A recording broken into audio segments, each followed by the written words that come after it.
नमस्कार दोस्तों, मेरा नाम है सुनील और आप देख रहे हैं अपना लोकप्रिय यूट्यूब चैनल जिसका नाम है सुनील जसवाल बिब्लियोफाइल। दोस्तों, इससे पहले एनसीईआरटी के 5 चैप्टर कंप्लीट कर दिए गए हैं, उनको प्लेलिस्ट में डाल दिया गया है। दोस्तों, अगर अभी तक आपने उन चैप्टरों को नहीं देखा है तो प्लेलिस्ट में जाके उनको देख लें। दोस्तों, आज का जो हमारा चैप्टर है, चैप्टर नंबर 6, नए प्रश्न नए विचार। तो चलिए स्टार्ट करते हैं। अनज्ञा निकली है सैर पर। अनज्ञा आज पहली बार अपने विद्यालय की ओर से सैर पर जा रही थी। इसके लिए उसने देर रात पुणे महाराष्ट्र से वाराणसी उत्तर प्रदेश की ट्रेन पकड़ी। स्टेशन पर अनज्ञा को छोड़ने आई उसकी मां ने अध्यापिका से कहा, बच्चों को बुद्ध के बारे में बताने के साथ साथ उन्हें सारनाथ दिखाने भी ले जाइएगा। दोस्तों, अनज्ञा जो एक लड़की है, वो उनका ट्रिप जा रहा है, ठीक है। तो उसकी माँ उसे छोड़ने के लिए आती है स्टेशन पे और वो उसके टीचर के साथ बात करती है कि आप जो बुद्ध हैं उनको दिखाने के साथ साथ, महात्मा बुद्ध के बारे में बताने के साथ साथ उन्हें सारनाथ दिखाने भी ले जाइएगा। तो चलिए देखते हैं। तो आप लोगों को थोड़ा सा यहाँ पे हिंट मिल चुका होगा कि बुद्ध के बारे में यहाँ पे स्टोरी क्रिएट की गई है। तो चलिए देखते हैं क्या क्या है इसमें। दोस्तों, यहाँ पे महात्मा बुद्ध से रिलेटिव काफी प्रश्न पूछे जाते हैं कॉम्पिटिटिव एग्जाम में। तो चलिए देखते हैं बुद्ध की कहानी। बौद्ध धर्म के संस्थापक सिद्धार्थ थे, जिन्हें गौतम के नाम से भी जाना जाता है। तो दोस्तों, अगर प्रश्न पूछा जाता है, अगर आप लोगों ने मेरी दूसरी वीडियो देखी होंगी, तो कंपटीशन एग्जाम की वीडियो देखी होंगी, तो उसमें कई बार ये प्रश्न रिपीट हुआ है कि बौद्ध धर्म के संस्थापक कौन थे। तो दोस्तों, बौद्ध धर्म के संस्थापक सिद्धार्थ थे और जिन्हें गौतम के नाम से भी जाना जाता है। इनका क्या नाम था? गौतम भी था, क्योंकि इनकी जो मौसी थी उन्होंने इनको पाला था, इस कारण इनका नाम गौतम रखा गया। उनका जन्म लगभग 2500 वर्ष पूर्व हुआ।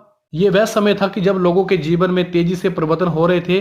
जैसा कि तुमने अध्याय 5 में पढ़ा है, महाजनपदों के कुछ राजा इस समय बहुत शक्तिशाली हो गए थे।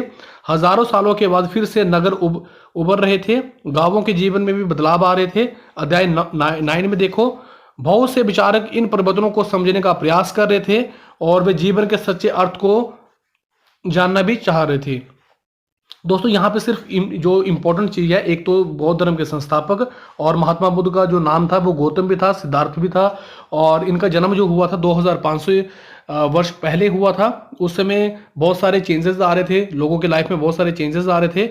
और गांव का जो जीवन था, विलेज का जो जीवन था, लाइफ स्टाइल जो था वो भी चेंज हो रहा था। और बहुत सारे विचारक भी आ रहे थे, लोग अपने विचार रख रहे थे और वे जीवन के सच्चे अर्थ को जानना भी चाह रहे थे।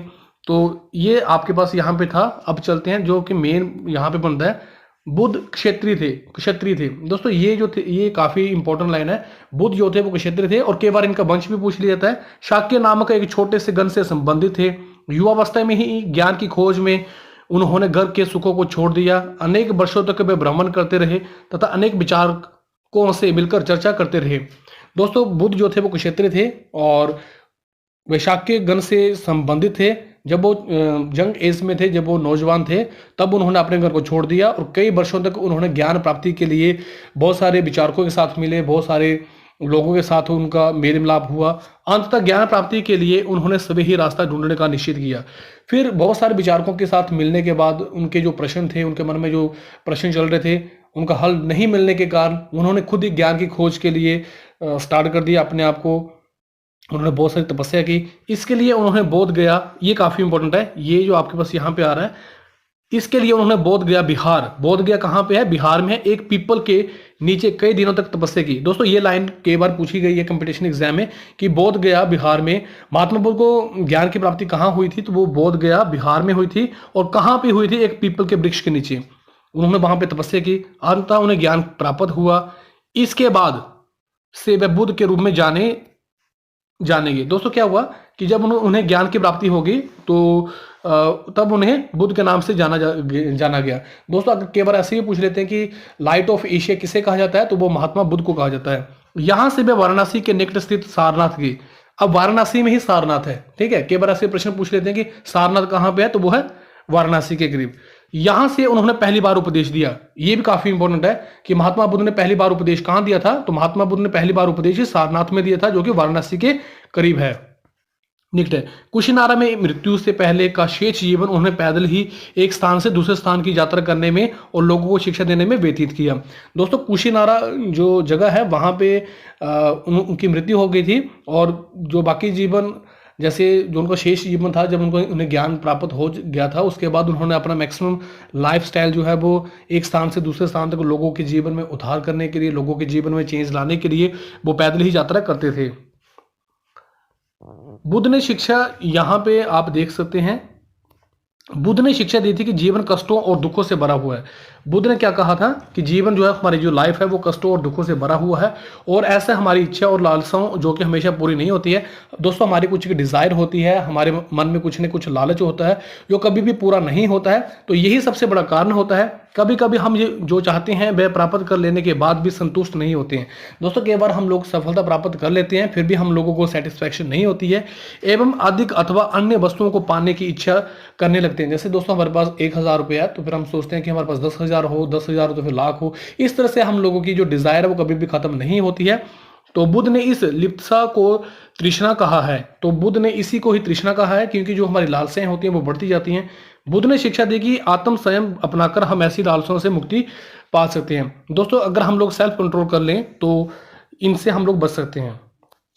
उन्होंने लोगों को दयालु होने तथा मनुष्यों के साथ साथ जानवरों के जीवन का भी आदर करने की शिक्षा दी। वे मानते थे कि हमारे कर्मों के परिणाम, चाहे वे अच्छे हों या बुरे हों, हमारे वर्तमान जीवन के साथ साथ बाद के जीवन को भी प्रभावित करते हैं। दोस्तों, महात्मा बुद्ध ने कहा कि हम लोगों को मनुष्य जो आदमी है उनको ही नहीं, मनुष्यों को ही नहीं, जानवरों की भी रिस्पेक्ट करनी चाहिए। और उन्होंने बोला चाहे हमारे अच्छे कर्म हो चाहे हमारे बुरे कर्म हो, वर्तमान जीवन के साथ साथ जीवन को बहुत ज़्यादा प्रभावित करते हैं। बुद्ध ने अपनी शिक्षा सामान्य लोगों को प्राकृतिक भाषा में दी। तो जो महात्मा बुद्ध थे उन्होंने अपनी शिक्षा किस भाषा में दी? प्राकृतिक भाषा में। लेकिन दोस्तों, यहाँ पे थोड़ी सी गलती है, पाली भाषा में दी थी उन्होंने, ठीक है। इससे सामान्य लोग भी उनके संदेश समझ सके। वेदों की रचना के लिए किस भाषा का प्रयोग हुआ था? तो ये आप लोग कमेंट बॉक्स में बता सकते हैं। दोस्तों, ये स्तूप है, आप लोग देख पा रहे होंगे। तो चलिए यहाँ पे मैं आपको बताता हूँ कि इसके बारे में क्या लिखा है। सारनाथ का ये स्तूप है। इस इमारत स्तूप से नाम से जाना जाता है, इस स्तूप के नाम से जाना जाता है। यहीं पर बुद्ध ने सर्वप्रथम उपदेश दिया था। इसी घटना की स्मृति में यहाँ स्तूप का निर्माण किया गया, और अध्याय 11 में तुम इन स्तूपों के बारे में और भी अधिक पढ़ोगे। दोस्तों, यही वो जगह है, यहाँ पे महात्मा बुद्ध ने अपना उपदेश दिया था, ठीक है। तो इसे मैं थोड़ा बड़ा कर देता हूं, आप देख पा रहे होंगे। चलिए, बुद्ध ने कहा कि लोगों को केवल इसलिए नहीं स्वीकार करें। बुद्ध ने कहा कि लोग किसी शिक्षा को केवल इसलिए नहीं स्वीकार करें कि ये उनका उपदेश है, बल्कि वे उसे अपने विवेक से मापें। दोस्तों, ये लाइन काफी अगर आप इसे देखें, डीपली बेसिस पे देखें, तो इसमें बहुत कुछ कहा गया है कि हम लोग, चाहे महात्मा बुद्ध ने ही हमें उपदेश दिए हो या फिर किसी भी इंसान ने कुछ बताया हो, उसे हम लोगों को खुद सेल्फ एनालिसिस करना चाहिए, और जो हमारे अकॉर्डिंग ठीक हो हमें वही करना चाहिए। तो ये महात्मा बुद्ध की लाइन है। आओ देखो उन्होंने ऐसा किस प्रकार का किया। चलिए, अब यहां पे देख लेते हैं। ये एक स्टोरी है, काफी इंटरेस्टिंग स्टोरी है। किस्सा गौतमी की कहानी। ये बुद्ध के विषय में एक प्रसिद्ध कहानी है। एक समय की बात है कि किस्सा गौतमी नामक एक स्त्री का पुत्र मर गया। इस बात से वे इतनी दुखी हुई कि वह अपने बच्चे को गोद में लिए हुए नगर की सड़कों पर घूमकर लोगों से प्रार्थना करने लगी कि कोई उसके पुत्र को जीवित कर दे। एक भला व्यक्ति उसे बुद्ध के पास ले गया। बुद्ध ने कहा, मुझे एक मुट्ठी सरसों के बीज लाकर दो, मैं तुम्हें पुत्र जीवित कर दूंगा। किस्सा गौतमी बहुत प्रसन्न हुई, पर जैसे ही वह बीज लाने के लिए जाने लगी, तभी बुद्ध ने उसे रोका और कहा, यह बीज एक ऐसे घर से मांग कर लाओ यहाँ किसी की मृत्यु ना हुई हो। किस्सा गौतमी के दरवाजे से दूसरे दरवाजे गई, लेकिन वह यहां भी गई। उसने पाया कि हर घर में किसी न किसी पिता, माता, बहन, भाई, पति, पत्नी, चाचा, चाची, दादा, दादी की मृत्यु हुई है। बुद्ध दुखी माँ को क्या शिक्षा देने का प्रयास कर रहे थे। दोस्तों, ये जो स्टोरी थी आप लोगों को समझ में आ चुकी है। अगर नहीं है तो इसमें सिंपल सी स्टोरी है कि एक औरत है, इसका जो बेटा है वो उसकी मृत्यु हो जाती है, और वो क्या कर रही है, लोगों से प्रेयर कर रही है कि उसके बच्चे को जीवित कर दें।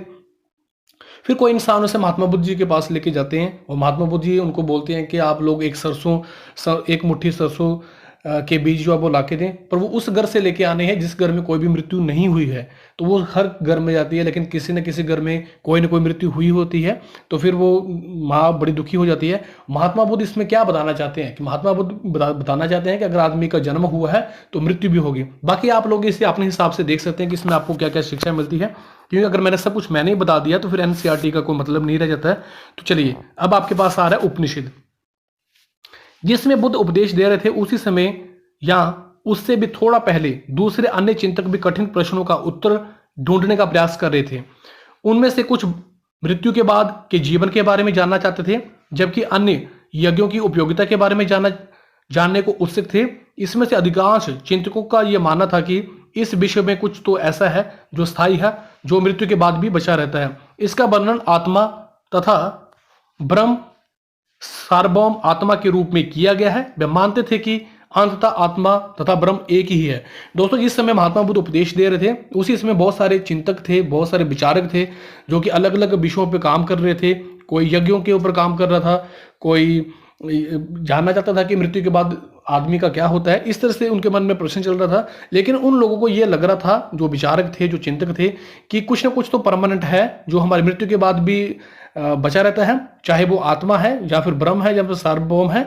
तो वो ये मानते थे कि आत्मा जो है वो जीवित रहती है, मरने के बाद भी जीवित रहती है। तो ऐसे कई विचारकों का संकलन उपनिषदों में हुआ है। उपनिषद उत्तर वैदिक ग्रंथों का हिस्सा थे। उपनिषद शब्द का शाब्दिक अर्थ है गुरु के समीप बैठना। ये लाइन आप लोग, इस लाइन का आप लोग नोट्स बना सकते हैं। उपनिषद का शाब्दिक अर्थ क्या है? तो गुरु के समीप बैठना। इन ग्रंथों में अध्यापकों और विद्यार्थियों के बीच की बातचीत का संकलन किया गया है। प्राय ये विचार सामान्यतः वार्तालाप के रूप में किए जाते थे। दोस्तों, उपनिषद जो होते हैं इसका मतलब होता है कि गुरु के समीप बैठना। गुरु कुछ चीजें जो है वो अपने स्टूडेंट्स को बताते हैं और स्टूडेंट जो है उन चीजों को संभाल के रखते हैं, उन चीजों को वो इकट्ठा करते हैं। तो इसी प्रकार से आप लोगों ने देखा है कि महात्मा बुद्ध के साथ साथ दूसरे विचारक भी क्या क्या सोच रहे थे। भारतीय दर्शन की 6 पद्धति षड् दर्शन। सदियों से भारत द्वारा सत्य की बौद्धिक खोज का प्रतिनिधित्व दर्शन का 6 शाखाओं में किया गया है। जैसे आपके पास यहाँ पे शाखाएं दी गई हैं, इनका आप लोग देख सकते हैं। वैशेषिक न्याय, सांख्य, योग, पूर्व मीमांसा, वेदांत या उत्तर मीमांसा के नाम से जाने जाते हैं। दर्शन की इन 6 पद्धतियों की स्थापना क्रमशः ऋषि कन्नद, गौतम, कपिल, पतंजलि, जैमिनी, व्यास द्वारा मानी जाती है, जो आज भी देश में बौद्धिक चर्चा की दिशा देती हैं। जर्मन मूल के ब्रिटिश भारतीयविद फ्रेडरिक मैक्स मुल्लर के अनुसार दर्शन की इन 6 शाखाओं का विकास कई पीढ़ियों के दौरान व्यक्तिगत विचारकों के योगदान से हुआ है। तो आप लोगों ने यहाँ पे दर्शन की शाखाएं देखी हैं कि कौन कौन सी है। जब भी एक दूसरे से विभिन्न दिखते हैं, तथापि सत्य इनकी समझ में आधारभूत तालमेल दिखता है, लेकिन इनमें कुछ ना कुछ तो सिमिलैरिटी जो है वो दिखती है। चलिए, ये भी एक स्टोरी है, इसे भी देख लेते हैं कि क्या क्या स्टोरी है। बुद्धिमान भिखारी। चलिए, ये वार्तालाप शांदो गए उपनिषद नामक प्रसिद्ध उपनिषद की एक कहानी पर आधारित है। शौनक व अभिप्रातारिण नामक 2 ऋषि सार्वभौम आत्मा की उपासना करते थे। एक बार यूं ही वे भोजन करने के लिए बैठे, एक भिखारी आया और भोजन मांगने लगा। शौनक ने कहा, हम तुम्हें कुछ नहीं दे सकते हैं। भिखारी ने पूछा, विद्वान, आप किसकी उपासना करते हैं? तो अभिप्रातारिण ने उत्तर दिया कि सार्वभौम आत्मा की। ओ, इसका मतलब आप ये जानते हैं कि ये सार्वभौम आत्मा संपूर्ण विश्व में विद्यमान है? ऋषियों ने कहा, हाँ, हम ये जानते हैं। भिखारी ने पूछा, अगर आप ये सार्वभौम आत्मा संपूर्ण विश्व में विद्यमान है तो ये मेरे अंदर भी विद्यमान है। मैं कौन हूं? मैं भी इस विश्व का एक भाग ही हूं। तुम सत्य बोलते हो युवा ब्राह्मण, इसलिए हे ऋषियों, मुझे भोजन न देकर आप सार्वभौम आत्मा को भोजन न देने से मना कर रहे हो। भिखारी की बात की सच्चाई जानकर ऋषियों ने उसे भोजन दे दिया। भिखारी ने भोजन पाने के लिए ऋषियों को किस तरह से मनाया? दोस्तों, सिंपल सी स्टोरी थी। इसमें बताया गया था, जो ऋषि मुनि थे वो ये मानते थे कि आत्मा जो है वो सार्वभौम है, हर जगह है। और तो फिर जो भिखारी था वो ये बोलता है कि वो मेरे अंदर भी है। तो ऋषि ने बोला, हाँ, ये आपके अंदर भी है। तो फिर उन्होंने बोला कि अगर आप मुझे भोजन नहीं देते हो, अगर आप मुझे खाना नहीं देते हो, तो आप उस आत्मा का तिरस्कार करोगे, आप उस आत्मा का अनादर करोगे। तो जिसकी वजह से ऋषि ने उनको खाना दे दिया। तो आप लोग ये देख पा रहे हैं, ये स्टोरी है। बाकी आप लोगों ने खुद इसको एनालिसिस करना है। इन चर्चाओं में भाग लेने वाले अधिकांश पुरुष ब्राह्मण तथा राजा होते थे। वह कभी कभी गार्गी जैसी स्त्री विचारकों का भी उल्लेख मिलता है। विद्वानता के लिए प्रसिद्ध गार्गी राजद्वारों में होने वाले वाद विवाद में भाग लिया करती थी। निर्धन व्यक्ति इस तरह के वाद विवाद में बहुत ही कम हिस्सा लेते थे। जो गरीब लोग थे वो किसी भी डिबेट में पार्टिसिपेशन नहीं करते थे। इस तरह का एक प्रसिद्ध अपवाद सत्यकाम जावाल का है। यहाँ पे आप लोग देख सकते हैं कि एक गरीब इंसान होगा जिसका नाम है सत्यकाम जावाल, जो कि डिबेट में पार्टिसिपेशन करता था। सत्यकाम जावाल का नाम उसकी दासी माँ के नाम पर पड़ा। सत्यकाम के मन में सत्य जानने की तीव्र जिज्ञासा उत्पन्न हुई। गौतम नामक एक ब्राह्मण ने उन्हें अपने विद्यार्थी के रूप में स्वीकार किया तथा वह अपने समय सर्वाधिक प्रसिद्ध विचारकों में से एक बन गए। उपनिषदों के कई विचारकों का विकास बाद में प्रसिद्ध विचारक शंकराचार्य के द्वारा किया गया, जिनके बारे में तुम कक्षा 7 में पढ़ोगे। दोस्तों यहाँ पे बताया गया है कि कौन कौन से लोग थे जो डिबेट में पार्टिसिपेशन करते थे, तो इसे ज़्यादा एक्सप्लेन नहीं करना चाहिए। जो इंपॉर्टेंट फैक्ट है उनको थोड़ा मैं ज़्यादा ध्यान दूंगा। चलिए आगे आपके पास यो आ रहा है व्याकरण विद पाणिनि, काफ़ी इंपॉर्टेंट है ये। इस युग में कुछ विद्वान भी खोज कर रहे थे। उन्हीं प्रसिद्ध विद्वानों में एक पाणिनि ने संस्कृत भाषा का व्याकरण की रचना की। इंपॉर्टेंट प्रश्न है ये, संस्कृत भाषा के व्याकरण की रचना किसने की? तो वो थे पाणिनि। उन्होंने स्वरों तथा व्यंजनों को एक विशेष क्रम में रखकर उनके आधार पर सूत्रों की रचना की। ये सूत्र बीजगणित के सूत्रों से मिलते जुलते हैं। इसका प्रयोग कर उन्होंने संस्कृत भाषा के प्रयोगों को नियम लघु सूत्रों लगभग 3000 के रूप में लिखे। तो दोस्तों सिंपल सा यहाँ पे प्रश्न बन जाता है कि संस्कृत भाषा के व्याकरण की रचना किसने की है? तो वो पाणिनि ने की है और उन्होंने बिल्कुल सिस्टमैटिक तरीके से इनके ऊपर काम किया था। चलिए अब जो इंपॉर्टेंट आ रहा है वो है जैन धर्म। जैन धर्म के बारे में पढ़ लेते हैं। इसी युग में लगभग 2500 वर्ष पूर्व जैन धर्म के 24वें तथा अंतिम तीर्थंकर वर्धमान महावीर ने भी अपने विचारकों का प्रसार किया।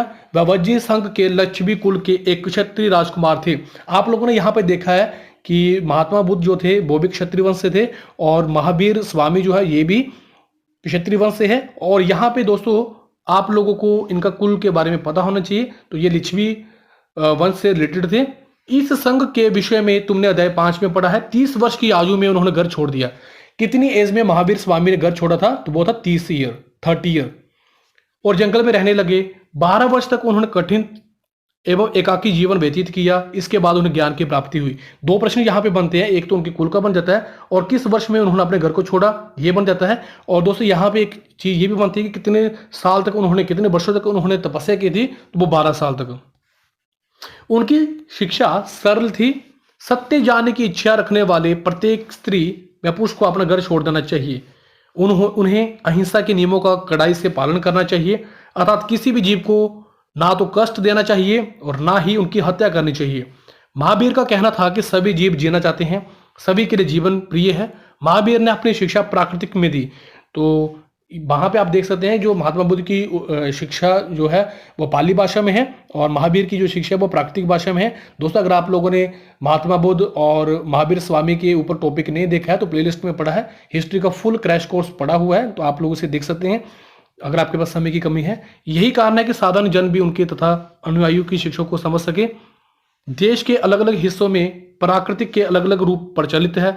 प्रचलन के क्षेत्र के आधार पर ही उन्होंने अलग अलग नाम से, जैसे कि मगध में बोली जाने वाली प्राकृतिक मागधी कहलाती है। सिंपल सी भाषा है दोस्तों। यहाँ पे इन्होंने बताया कि अहिंसा का पालन करना चाहिए, किसी को कष्ट नहीं पहुंचाना चाहिए और उन्होंने ये भी बोला कि हर किसी को अपनी लाइफ जो है वो प्यारी होती है और जो उनकी भाषा थी, उपदेश देने की जो भाषा थी वो प्राकृतिक थी, जो सभी को समझ में भी आती थी।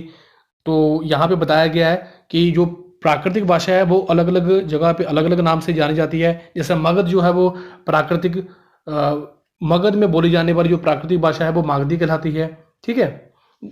जैन नाम से जाने गए महावीर अनुयायियों को भोजन के लिए भिक्षा मांगकर सादा जीवन बिताना होता था। उन्हें पूरी तरह से ईमानदार होना पड़ता था। चोरी ना करने की उन्हें सख्त हिदायत थी। उन्हें ब्रह्मचर्य का पालन करना होता था। पुरुषों को वस्त्रों सहित सब कुछ त्याग देना पड़ता था। सिंपल सी चीज़ है, यहाँ पे भी बताया कि उन्हें भिक्षा मांगकर जीवन व्यतीत करना पड़ता था। ऑनेस्टी को अपनाना पड़ता था, ईमानदारी को अपनाना पड़ता था, चोरी नहीं करनी पड़ती थी और ब्रह्मचर्य का पालन करना पड़ता था। और उन पुरुषों को कपड़ों का भी त्याग करना पड़ता था। ये थी उनकी शिक्षाएं जो आप लोगों ने यहाँ पे पढ़ी है और ये काफ़ी इंपॉर्टेंट है। जैन, जैन शब्द जिन शब्द से निकला है जिसका अर्थ होता है विजेता। तो अगर जैन धर्म की बात कर रहे हैं तो उसका क्या मतलब होगा, विजेता। महावीर के लिए जिन शब्द का प्रयोग क्यों हुआ था, वो इसलिए हुआ था क्योंकि उन्होंने अपने ज्ञान इंद्रियों को के वश में कर लिया था और उन्हें ज्ञान की प्राप्ति हो चुकी थी, इसलिए उन्हें जैन कहा जाता था, जिन कहा जाता था। अधिकांश व्यक्तियों के लिए ऐसे कड़े नियमों का पालन करना बहुत कठिन था। फिर भी हजारों व्यक्तियों ने इस नई जीवन शैली को जानने और सीखने के लिए अपने घरों को छोड़ दिया। कई अपने घरों पर ही रहे, भिक्षु बने, लोगों को भोजन प्राप्त प्रदान करने की उनकी सहायता करते रहे। मुख्यतः व्यापारियों ने जैन धर्म का समर्थन किया। किसानों के लिए इन नियमों का पालन अत्यंत कठिन था क्योंकि फसल की रक्षा के लिए उन्हें कीड़े मकोड़ों को मारना पड़ता था। बाद की सदियों में जैन धर्म उत्तर भारत में के कई हिस्सों के साथ साथ गुजरात, तमिलनाडु, कर्नाटक में भी फैल गया। महावीर उनके अनुयायियों की शिक्षा कई शताब्दियों तक मौखिक रूप में ही रही। वर्तमान में उपलब्ध जैन ग्रंथ की शिक्षाएं लगभग 1500 वर्ष पूर्व गुजरात के बल्बी नामक स्थान पर लिखी गई थी। दोस्तों यहाँ पे सिंपल बताया गया है कि जो महात्मा बुद्ध के जो नियम थे वो काफ़ी सख्त थे, हर कोई उनको नहीं मान सकता था, लेकिन जो भी उनको मानता था वो उनके संग में रहता था। और दोस्तों यहाँ पे बताया गया है कि जैसे व्यापारी लोग थे या फिर किसान लोग थे, वो इन नियमों का पालन नहीं कर पाते थे क्योंकि जब भी उनकी फसल को उनकी रक्षा करनी होती थी तो उनको मारना पड़ता था, कीड़ों मकोड़ों को मारना पड़ता था। तो पहले जो महावीर की शिक्षाएं थी वो मौखिक रूप में थी, बोली हुई थी, लेकिन बाद में अभी जो वर्तमान प्रेजेंट में है वो क्या है कि 1500 वर्ष पूर्व गुजरात के बल्बी नामक स्थान पर इनकी जो शिक्षाएं हैं वो क्या है, लिखी हुई मिली है, ठीक है, रिटर्न में मिली है। चलिए आगे चलते हैं। संघ तथा महावीर, अब हमारे पास टॉपिक है संघ। महावीर बुद्ध दोनों का ही मानना था कि घर का त्याग करने पर ही सच्चे ज्ञान की प्राप्ति हो सकती है। महावीर हो या फिर महात्मा बुद्ध हो, वो उनका यह मानना था कि जब आप घर को छोड़ देते हैं तभी आपको ज्ञान की प्राप्ति होगी, क्योंकि घर में बहुत सारी डिस्टर्बेंस होती है। ऐसे लोगों के लिए उन्हें संघ नामक संगठन बनाया, यहाँ घर का त्याग करने वाले लोग एक साथ रहते थे।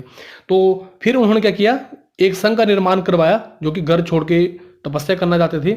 संघ में रहने वाले बौद्ध भिक्षुओं के लिए बनाए गए नियम विनय पिटक नामक ग्रंथ में मिलते हैं। काफी इंपॉर्टेंट लाइन है ये, इस लाइन को क्या आप लोग नोट्स बना सकते हैं। जो संघ में रहते थे लोग, जो संघ में रहते थे बौद्ध भिक्षु, वो उनके नियम कहाँ पे मिलते हैं, विनय पिटक में मिलते हैं। विनय पिटक से हमें पता चलता है कि संघ में पुरुषों और स्त्रियों के रहने के लिए अलग अलग व्यवस्था थी। सभी व्यक्ति संघ में प्रवेश ले सकते थे। हालांकि संघ में प्रवेश के लिए बच्चों को अपने माता पिता से, दासों को अपने स्वामी से, राजा के यहाँ काम करने वाले लोगों को राजा से, कर्जदारों को अपने देनदारों से अनुमति लेनी होती थी। एक स्त्री को इसके लिए अपने पति से अनुमति लेनी होती थी। दोस्तों यहाँ पे जो संघ बनाए गए थे इसमें पुरुषों के लिए और स्त्रियों के लिए अलग अलग बनाए हुए थे, अलग अलग व्यवस्था की हुई थी। और इसमें बच्चों को परमिशन लेनी पड़ती थी, दासों को अपने स्वामी से परमिशन लेनी पड़ती थी, बच्चों को अपने माता पिता से, दासों को अपने स्वामी से, और राजा के यहाँ जो काम करते थे उनको राजा से लेनी पड़ती थी। कर्जदार को जिनका कर्ज देना होता था वहां से लेनी पड़ती थी। और एक स्त्री को अपने पति से अनुमति लेनी पड़ती थी, तभी वो संघ में प्रवेश कर सकती थी। संघ में प्रवेश लेने वाले स्त्री पुरुषों को बहुत सादा जीवन जीते थे, वो बहुत सिंपलिसिटी में रहते थे। जो भी संघ में रहते थे वे अपना अधिकांश समय ध्यान करने में बिताते थे।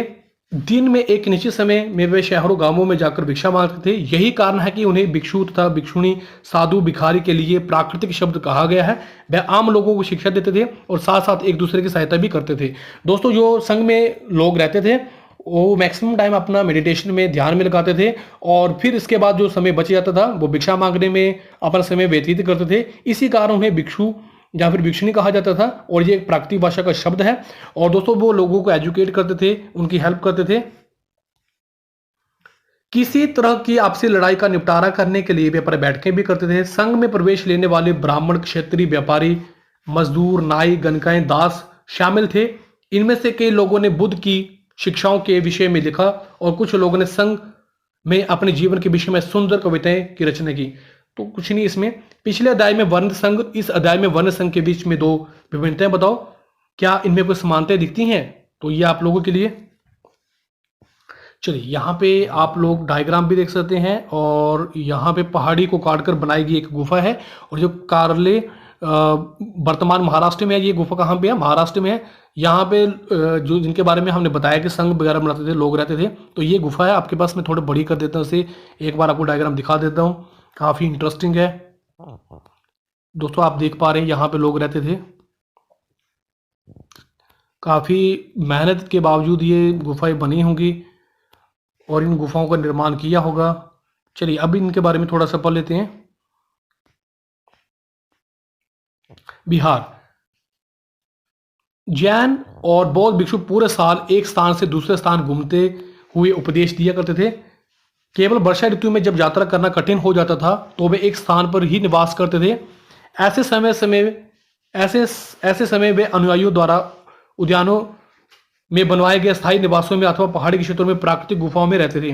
दोस्तों यहाँ पे बताया गया है कि जो भिक्षुओं की बात की जा रही है यहाँ पे, वो जब वर्षा ऋतु होती थी तो यात्रा करना बहुत ज़्यादा डिफिकल्ट हो जाता था, तो फिर वो एक जगह निवास स्थान करते थे, एक जगह रहते थे और वहीं पे ही वो मेडिटेशन करते थे, पूजा पाठ करते थे। जैसे जैसे समय बीतता गया भिक्षु भिक्षुणियों ने सभी उनके समर्थकों ने अधिक स्थायी शरण स्थलों की आवश्यकता का अनुभव किया। जैसे जैसे टाइम बीतता गया फिर लोग यहाँ पे जो संघ में लोग रहते थे उन्होंने सोचा कि परमानेंट जो है वो निवास स्थान होना चाहिए। तब कई शरण स्थल बनाए गए जिन्हें बिहार कहा गया। ठीक है, यहाँ पे लोग रहते थे, उसे क्या कहा गया? बिहार कहा गया। आरंभिक बिहार लकड़ी के बनाए गए, बाद में इनके निर्माण में ईंटों का प्रयोग होने लगा। पश्चिम भारत में विशेषकर कुछ बिहार पहाड़ियों को खोदकर बनाए गए थे। ठीक है, वेस्ट इंडिया में मैक्सिमम जो संघ वगैरह बनाए गए थे वो पत्थरों के बनाए गए थे, गुफाओं के बनाए गए थे। चलिए, एक बौद्ध ग्रंथ से ज्ञात होता है कि जिस तरह महासागरों में मिलने वाले नदियों के लिए अलग अलग पहचान समाप्त हो जाती थी, ठीक उसी तरह बुद्ध के अनुयायी जब भिक्षुओं की श्रेणी में प्रवेश करते थे तो वे अपना वर्ण, श्रेणी और परिवार सब त्याग देते थे। दोस्तों जिस तरह से महासागर होता है उसमें नदियां मिल जाती हैं तो फिर पता नहीं चलता कि नदी कौन सी है, महासागर कौन सा है। उसी प्रकार से जब लोग संघ में प्रवेश करते थे तो वो जो उनका पुराना अस्तित्व होता था वो एक तरह से मिट जाता था। सभी वहां पे बराबर होते थे, किसी के साथ कोई भी भेदभाव नहीं होता था। प्राय किसी धनी व्यापारी, राजा, भूस्वामी द्वारा दान में दी गई भूमि पर बिहार का निर्माण होता था। जो बड़े बड़े लोग होते थे, अमीर लोग होते थे, वहीं पे ही बिहार के लिए भूमि को दान देते थे। स्थायी व्यक्ति भिक्षु भिक्षुणियों के लिए भोजन, वस्त्र तथा दवाइयां लेकर आते थे, जिसके बदले वे भिक्षु और भिक्षुणु लोगों को शिक्षा देते थे। दोस्तों लोग उनकी सेवा करते थे और फिर वो लोगों को एजुकेट करते थे जो संघ में रहते थे। आगे आने वाली शताब्दियों में बौद्ध धर्म उपमहाद्वीप के विभिन्न हिस्सों के साथ साथ बाहरी के क्षेत्रों में भी फैल गया। इसके बारे में तुम अध्याय 9 में पढ़ोगे। ठीक है, अब यहां पे देख लेते हैं आश्रम के बारे में। आश्रम व्यवस्था क्या है? जैन बौद्ध धर्म जिस समय लोकप्रिय हो रहे थे लगभग उसी समय ब्राह्मणों ने आश्रम व्यवस्था का विकास किया। जब जैन धर्म और बौद्ध धर्म बहुत ज़्यादा फेमस हो रहे थे तो उसी समय ब्राह्मणों ने आश्रम व्यवस्था का विकास किया। यहाँ आश्रम शब्द का तात्पर्य लोगों द्वारा रहने, ध्यान करने के लिए प्रयोग में आने वाले स्थान से नहीं बल्कि इसका तात्पर्य जीवन के एक चरण से है। दोस्तों जो आश्रम शब्द यहाँ पे यूज किया जा रहा है वो ध्यान या मेडिटेशन के लिए नहीं था, वो लाइफ की स्टेजेस थी कि किस तरह से एक लाइफ में कैसे आप, अगर हम लोग ये वाला लाइफ अपनाएंगे तो हम लोग ये कहलाएंगे, ये वाला लाइफ अपनाएंगे तो ये कहलाएंगे। चलिए लाइफस्टाइल के बारे में यहाँ पे बात हो रही है। ब्रह्मचर्य, गृहस्थ, वानप्रस्थ, संन्यास नामक 4 आश्रमों की व्यवस्था की गई। तो ब्रह्मचार्य के अंतर्गत ब्राह्मण, क्षत्रिय, वैश्य से ये अपेक्षा की जाती थी कि इस चरण के दौरान वह सादा जीवन व्यतीत कर वेदों का अध्ययन करें। दोस्तों यहाँ पे बताया गया कि जो ब्रह्मचार्य जो स्टेजेस थी लाइफ की, जो आश्रम था उसमें यह था कि आप लोगों को सिंपल लाइफ बितानी पड़ती थी और वेदों की स्टडी करनी पड़ती थी। गृहस्थ आश्रम के अंतर्गत उन्हें विवाह कर एक गृहस्थ के रूप में रहना होता था। वानप्रस्थ, अब गृहस्थ आश्रम की बात की जा रही है तो शादी करके उनको अपने लाइफ को बिताना होता था। वानप्रस्थ के अंतर्गत उन्हें जंगल में रहकर साधना करनी होती थी और अंततः उन्हें सब कुछ त्याग कर सन्यासी बन जाना होता था। दोस्तों 4 प्रकार की लाइफ के बारे में यहाँ पे बताया गया है कि जब आप लोग सिंपल लाइफ स्टाइल अपनाते हैं और आप वेदों का अध्ययन करते हैं तो ब्रह्मचर्य कहलाता है। जब आप शादी कर लेते हैं तो गृहस्थ आश्रम हो जाता है और जब आप लोग जंगल में जाके पूजा पाठ करते हैं, भक्ति करते हैं तो वानप्रस्थ हो जाता है और जब आप घर को छोड़ देते हैं तो फिर वो आप सन्यासी जीवन को बिताना स्टार्ट कर देते हैं। तो इस तरह से आप लोगों ने ये देख लिया है। आश्रम व्यवस्था ने लोगों को अपने जीवन का कुछ हिस्सा ध्यान में लगाने पर बल दिया। प्राय स्त्रियों को वेद पढ़ने की अनुमति नहीं थी। काफी इंपॉर्टेंट लाइन है ये। उस समय औरतों को वेद पढ़ने की कोई भी आज्ञा नहीं थी। उन्हें अपने पतियों द्वारा पालन किए जाने वाले आश्रम का ही अनुसरण करना होता था। जो उनका हस्बैंड आश्रम अपनाएगा, चाहे वो गृहस्थ आश्रम हो या फिर वानप्रस्थ हो, तो उसी को ही उसे अपनाना पड़ता था, औरतों को वही अपनाना पड़ता था। उस समय मुझे ऐसा लग रहा है कि औरतों को आज़ादी नहीं थी। संघ के जीवन से आश्रमों की ये व्यवस्था किस तरह भिन्न है? यहाँ किन वर्णों का उल्लेख हुआ है? क्या सभी 4 वर्णों का ये आश्रम व्यवस्था अपनाने की अनुमति थी? तो ये प्रश्न आप लोगों के लिए। दोस्तों ये लेसन यहीं तक थोड़ा सा बचा अभी। चलिए, एटलस में ईरान को ढूंढो। जरतुअस्त्र एक ईरानी पैगंबर थे। उन्हें शिक्षाओं का एक संकलन जैन अवेस्ता नामक एक ग्रंथ में मिलता है। जैन अवेस्ता की भाषा, इसमें वर्ण रीति रिवाज वेदों की भाषा और रीति रिवाजों से काफी मिलती जुलती हैं। जरतुअस्त्र की मूल शिक्षा का सूत्र सद विचार, सद वचन, सदकार्य। हे ईश्वर, बल, सत्य प्रधानता एवं सत्य विचार प्रदान कीजिए, जिनके जरिए हम शांति बना सकें। 1000 से अधिक वर्षों तक जरतुअस्त्रवाद ईरान का एक प्रमुख धर्म रहा। अब आप ये लाइन काफी इंपॉर्टेंट हो जाती है। बाद में कुछ जरतुअस्त्रवादी ईरान से आकर गुजरात, महाराष्ट्र के तटीय नगरों में बस गए। वे लोग ही आज के पारसियों के पूर्वज हैं। दोस्तों यहाँ पे आप लोगों ने जब भी कोई, जैसे मान लो इंडिया में कुछ हो रहा है तो उसके साथ विश्व में क्या हो रहा है इसके बारे में भी एनसीईआरटी में बताया जाता है कि उस समय जरथुअस्त्र एक ईरानी पैगंबर थे, ठीक है। उन्होंने भी क्या क्या किया, सद विचार पर फोकस किया, सद वचन पर कि हम लोगों के विचार अच्छे होने चाहिए, हम लोगों की बातें अच्छी होनी चाहिए, हमारे काम अच्छे होने चाहिए। और दोस्तों ये कहाँ 1000 साल पहले क्या हुआ कि जो जरस्तुअस्त्रवाद जो था वो ईरान का एक प्रमुख धर्म बन गया। और जरस्तुवादी जो लोग थे वो ईरान और से आकर कहाँ पे रहना स्टार्ट कर दिया उन्होंने, गुजरात और महाराष्ट्र में, ठीक है। तो आज के ये पारसियों के पूर्वज हैं। तो आज का लेसन यही पे खत्म हो जाता है, लेकिन इसमें से कुछ एक इंपॉर्टेंट शब्द होते हैं जिनसे हमारी रिवीजन हो जाती है। जैसे कि आपके पास तृष्णा है, प्राकृतिक है, आत्मा है, इसके बारे में हमने पढ़ा है। फिर हमने पढ़ा ब्राह्मण, उपनिषद, जैन, अहिंसा, भिक्षु, संघ, विहार, आश्रम। और यहाँ पे कुछ एक इंपॉर्टेंट फैक्ट भी होते हैं, इनको भी देख लेते हैं। कुछ एक महत्वपूर्ण तिथियां, उपनिषदों के विचारक जैन महावीर बुद्ध लगभग 2500 वर्ष पूर्व। जैन ग्रंथों का लेखन कब हुआ था? 1500 वर्ष में। दोस्तों ये आज का लेसन था। मुझे उम्मीद है कि आपको ये समझ में आया होगा और आपको कुछ नया सीखने को मिला होगा। दोस्तों एनसीईआरटी की किताबें बहुत ज़्यादा इंपॉर्टेंट होती है। दोस्तों ये वीडियो उन लोगों तक पहुंचा दें जिन लोगों को एजुकेशन की बहुत ज़्यादा जरूरत है। दोस्तों आप लोगों को ये सीरीज कैसे लग रही है, आप लोग अपनी राय कमेंट बॉक्स में जरूर बताएं। आप लोगों ने मुझे इतना समय दिया, आप सभी का बहुत बहुत धन्यवाद। थैंक यू वेरी मच दिल से।